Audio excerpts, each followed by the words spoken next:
요즘 부동산 시장에서 정말 뜨거운 주제죠? 정부가 그 10.15 부동산 대책, 이거 강력한 규제잖아요? 근데 이걸 딱 내놨는데, 오히려 특정 지역 경매 시장이 더 달아오르고 있어요.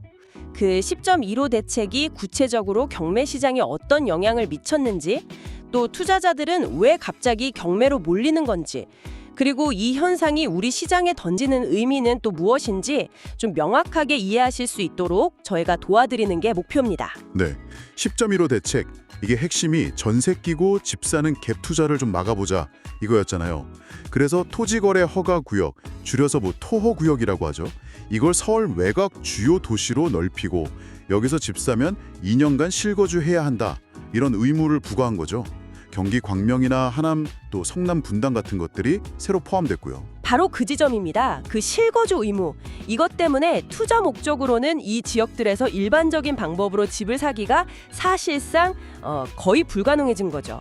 그런데 아주 흥미로운 점이 있어요. 뭐냐면 경매로 집을 낙찰받는 경우는 이게 또 얘기가 다릅니다. 현행 민사집행법의 적용을 받거든요. 채권 회수 같은 강제 집행 절차를 다루는 법이라서요. 그 주택 구매 시 실거주 의무 같은 일반 거래 규제가 적용이 안 되는 거예요. 그러니까 규제를 피할 수 있는 거의 유일한 숨구멍이 딱 열려버린 셈이죠. 와, 열기가 정말 대단한데요. 10월 20일에서 23일 사이 이때 경매 평균 낙찰가율 있잖아요. 이게 감정가 대비 실제 낙찰 가격 비율인데 무려 102%에 달았대요. 전달에는 94.4%였으니까 한 8%포인트 가까이 확 뛴 거네요.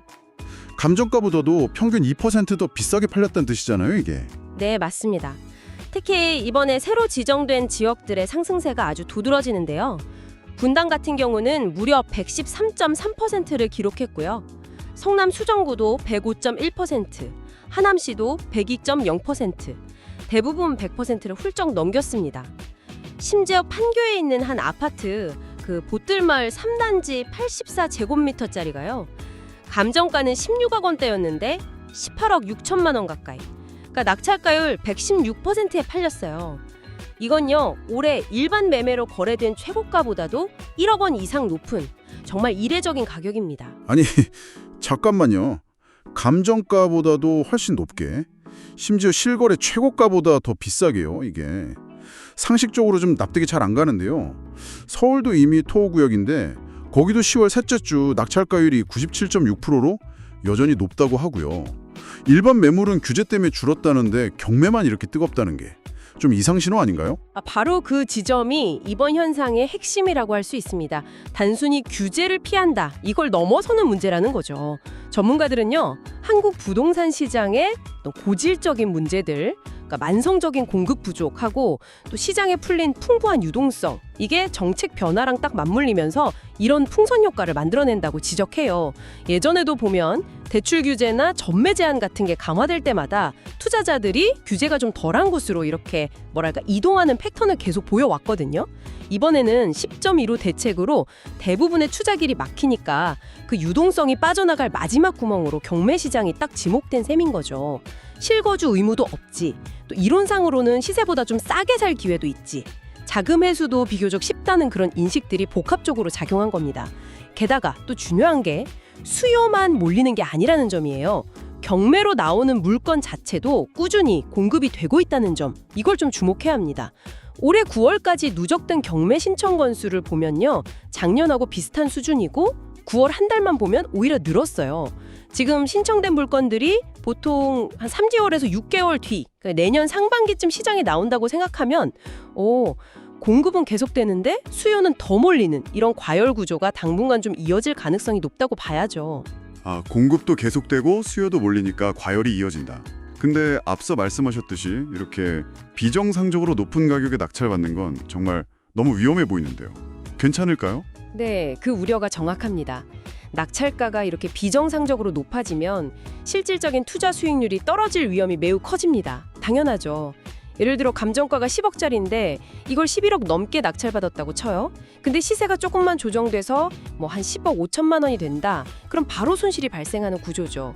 그리고 더군다나 경매 물건이라는 게 서류상으로는 깨끗해 보여도 그 안에 숨어있는 복잡한 권리관계가 있을 수도 있고요. 또 낙찰받은 후에 기존 세입자를 내보내는 그 명도 과정에서 예상치 못한 비용이나 시간이 또 들 수도 있거든요. 그러니까 단순히 규제를 피할 수 있다. 이 장점 하나만 보고 섣불리 뛰어들기에는 리스크가 분명히 존재합니다. 조심해야죠. 그렇군요. 앞으로 이 현상이 어떻게 될 거라고 전망하나요? 토호구역 지정으로 갭 투자가 막히니까 경매가 그냥 대체 통로가 된 것이라고 아주 명확하게 분석하고 있고요. 부동산 학자들은 여기서 한 발 더 나아가서 이 과열이 단순히 규제 회피 심리 때문만은 아니다. 고질적인 공급 제약 문제, 그리고 시장의 과잉 유동성, 이런 한국 부동산 시장의 구조적인 문제들이 복잡하게 얽힌 결과라고 진단합니다. 그래서 정책적으로 뭔가 보완이 없으면 이게 그냥 일시적인 현상에 그치지 않을 수도 있다. 이렇게 경고하고 있어요. 단기적으로는 과열이 좀 더 이어질 수 있겠지만 중장기적으로는 경매 물건 공급이 더 늘어나면서 다소 조정될 가능성도 있고, 그리고 결국에는 정부가 이 경매 시장마저 규제할 것인가, 이 여부가 가장 큰 변수가 될 거다. 이렇게 보고 있습니다. 정리를 좀 해보면 15 대책이라는 아주 강력한 규제가 나왔는데 이게 오히려 경매 시장이라는 좀 예상치 못한 투자판을 키워버린 셈이네요. 네, 그렇죠. 실거주 의무를 피할 수 있는 합법적인 통로다 이렇게 인식이 되면서 자금이 막 몰리고 있는 상황이고요. 과거에 분양권 규제가 막 강화됐을 때 그때도 미분양 아파트나 아니면 경매 쪽으로 자금이 확 쏠렸던 사례가 있거든요. 아, 비슷한 일이 전에도 있었군요. 시장은 언제나 규제의 어떤 빈틈을 찾아서 움직인다. 뭐 이런 걸 보여주는 거죠. 그렇군요. 그렇다면 여기서 우리가 한번 던져볼 질문은 이겁니다. 만약에 정부가 앞으로 이 경매 시장에까지 규제를 한다면 그럼 그때 이 투자 자금은 또 어디로 흘러가게 될까요? 이 질문을 한번 곱씹어 보시면 좋겠습니다. 빠르게 변하는 시장, 정확한 정보가 경쟁력입니다. 지금 구독하고 콕부동산과 함께하세요. 부동산은 콕, 구독, 좋아요는 꼭.